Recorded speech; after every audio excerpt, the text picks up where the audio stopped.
ဟုတ်ပါတိုင်းမအောင်နော်25နဲ့ဝဲလာတဲ့နွားတောက်တိုင်းကြည့်မယ်ဗျာ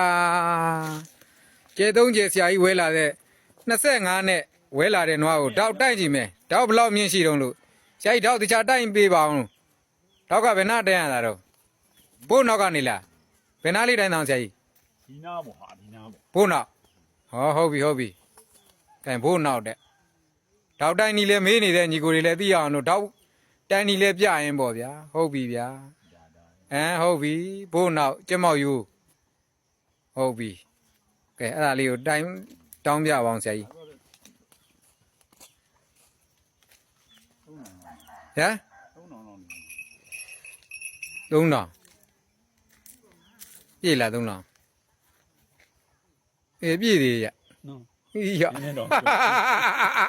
3000နဲ့တစ်သစ်3000နဲ့တစ်သက်3000နဲ့တစ်လက်မတစ်သစ်ထားပါတော့ခေ